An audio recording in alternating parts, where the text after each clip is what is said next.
Hai Bapak Ibu guru yang hebat, salam dan bahagia. Jumpa lagi dengan saya Crescensiana Sandajau Albert, calon guru penggerak Angkatan 4 dari Kabupaten Sika, Nusa Tenggara Timur, Unit Kerja SMP Negeri 1 Maumere. Bagaimana perasaan Bapak Ibu setelah mengikuti elaborasi pemahaman guru penggerak bersama Kiprio? Saya sangat tertarik dengan pengalaman beliau.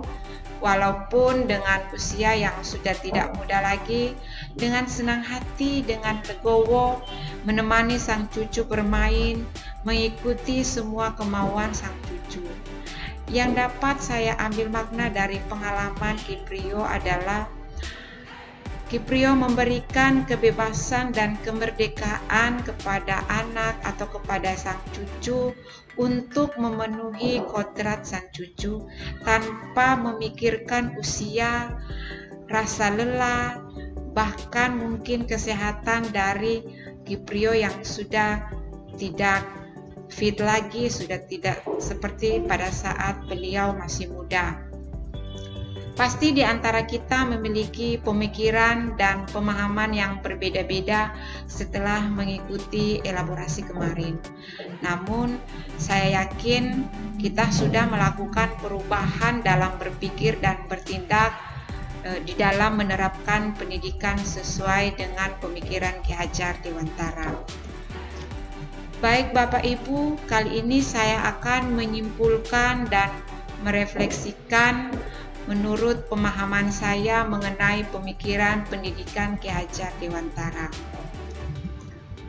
Yang saya percaya tentang murid dan pembelajaran di kelas sebelum saya mempelajari modul 1.1, yaitu murid harus patuh kepada saya sebagai pusat pembelajaran. Saya sebagai pengajar menuntut anak untuk mengikuti semua keinginan saya, seakan-akan bahwa saya adalah satu-satunya sumber belajar mereka. Padahal di sini ada 3 pusat pendidikan yang bisa didapatkan oleh sang anak, yaitu di sekolah, di lingkungan keluarga, dan di lingkungan masyarakat. Kemudian saya memaksakan anak untuk menguasai materi yang saya ajarkan hanya semata-mata untuk mencapai ketuntasan belajar. Bahkan terkadang saya memberikan efek jerah, dalam hal ini memberikan hukuman kepada anak jika tidak menuntaskan tugas yang saya berikan, dengan tujuan agar sang anak tidak mengulangi lagi perbuatannya. Lalu mengutamakan kognitif anak daripada kemampuan, keterampilan, dan karakteristik yang dimiliki anak. Hal yang berubah dari pemikiran dan perilaku saya setelah mempelajari pemikiran Ki Hajar Dewantara tentang pendidikan adalah, yang pertama, pola pikir saya yang sudah berubah bahwa sumber belajar itu bukan hanya dari saya semata, tetapi ada 3 pusat pendidikan atau sumber belajar yang bisa didapatkan dari anak, yaitu dari keluarga, dari sekolah, dan dari masyarakat. Mindset saya dari teacher center learning menjadi student center learning, di mana murid merupakan pusat pembelajaran. Apa yang murid harapkan dari saya bukan apa yang saya inginkan dari murid. Menuntun anak sesuai dengan kodratnya, melihat apa kesenangan yang dimiliki oleh anak atau kegemaran sang anak yang nantinya akan saya kolaborasikan atau saya integrasikan dengan pembelajaran.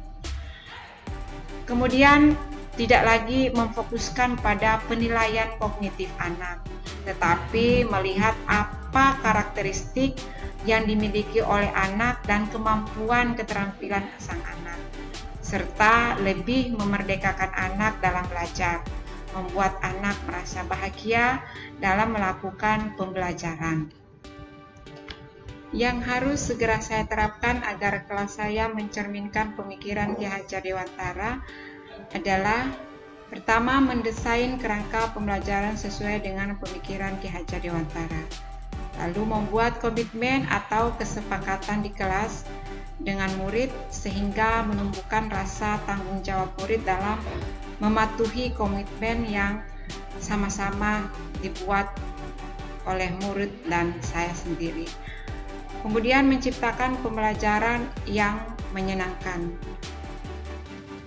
Karena anak-anak senang bermain, maka salah satu cara yang saya lakukan agar murid senang mengikuti pembelajaran, maka saya mengintegrasikan permainan dalam pembelajaran, baik pembelajaran yang dilakukan di dalam kelas maupun di luar kelas.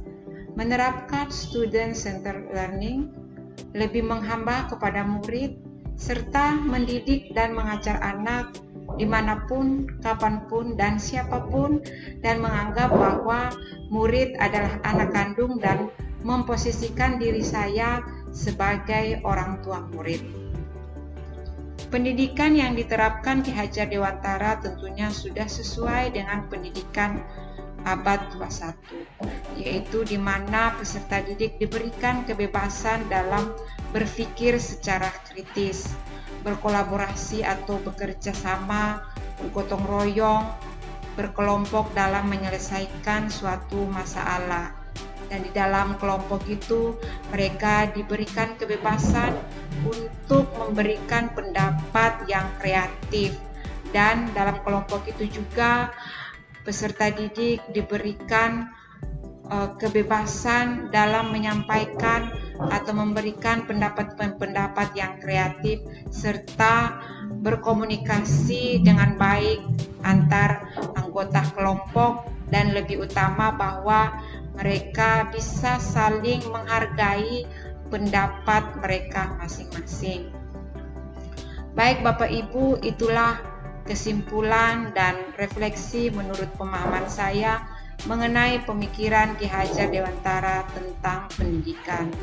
Semoga apa yang saya sudah berikan dapat bermanfaat kepada Bapak Ibu guru yang hebat. Semoga kita diberikan kesehatan yang baik sehingga pemikiran Ki Hajar Dewantara tentang dunia pendidikan bisa kita implementasikan di dalam lingkungan sekolah, lingkungan keluarga, dan di lingkungan masyarakat. Sekian dan terima kasih. Salam dan bahagia.